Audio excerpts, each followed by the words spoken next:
Everyone, so this is a video I didn't think I'd be making until I randomly decided to start playing some Rapid.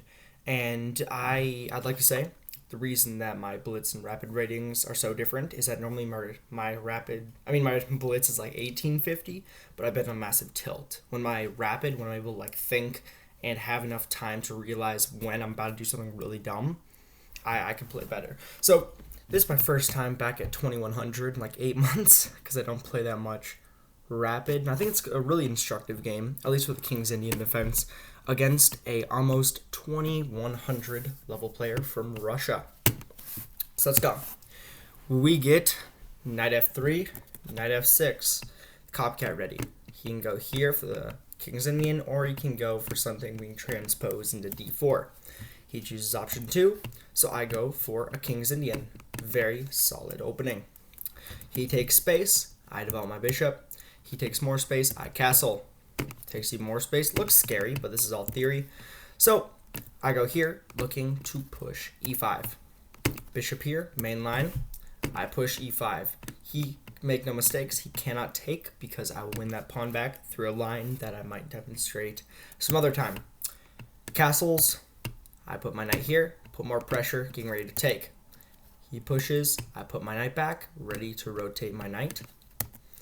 He rotates his knight first, looking to push or bring his knight over. I do the same. I bring my knight back, ready to push. All theory, all the main line. He goes here, I go here. He guards this pawn, so I push. The attack is beginning. The big part of the King's Indian is that white gets a massive queenside initiative attack, and I get an absolutely massive kingside attack. So I guess we're going to find out whose attack arrives first. He pushes a bit early with c5. I prematurely push as well. Now, I should have just done a really calm c6 here and just prevented the push, but I was a bit eager with my attack. As you can see, I only spent 8 seconds on the move. Develops the bishop.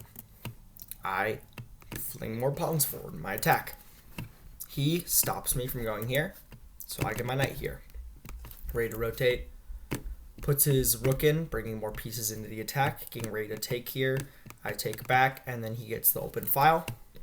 So I develop my knight, bringing all more pieces into the attack. He takes, I take, knight goes back here, protecting this square from my very important pawn push, g4. I put my rook here, cutting off this whole thing and preventing any pieces from going here after the knight would love to go here. He pushes this, preparing to go here.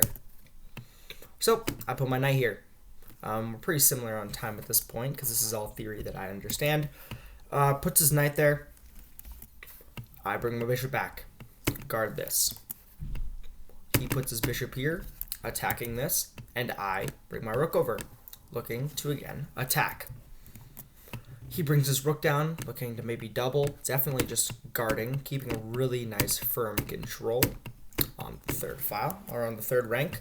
So I move my king over. Basically, I'm just bringing my king to the side, potentially going to put my queen here, or just allowing my knight to rotate even further if I need to. He puts his rook here, gives his king an escape square. I spend about 55 seconds for making this move. Now notice that the analysis bar barely changes, but it still counts it as a mistake. This is because the computer counts a very specific move like this as a mistake, when really it's not that bad.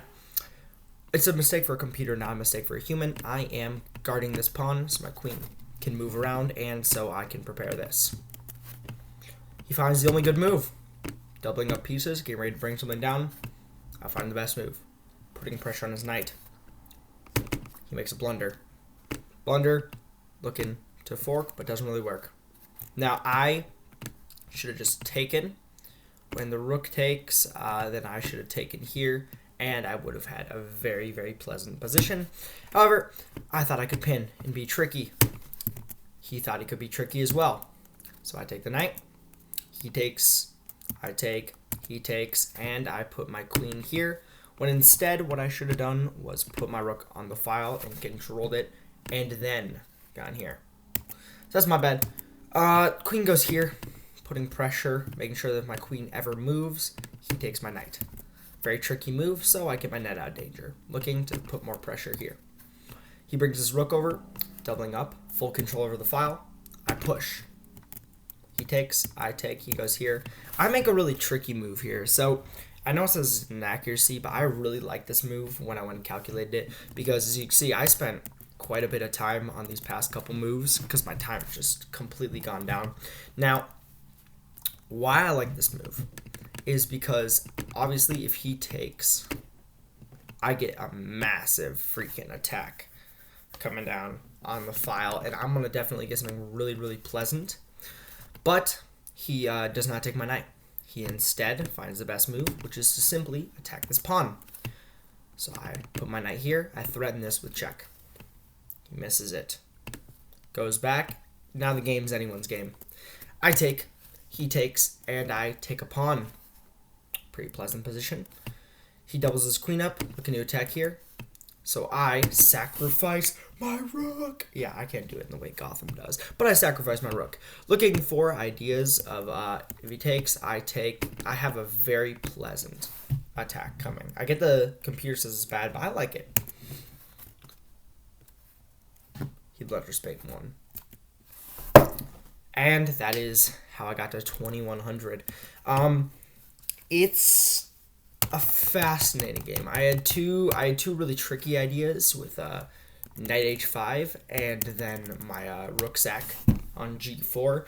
Now, obviously they're not brilliant moves, but they were tricky enough for me to complicate the position and to really give me chances. Because I'm like, okay, this is a strong player. If I make enough complications, hopefully he will eventually make a mistake, which he did.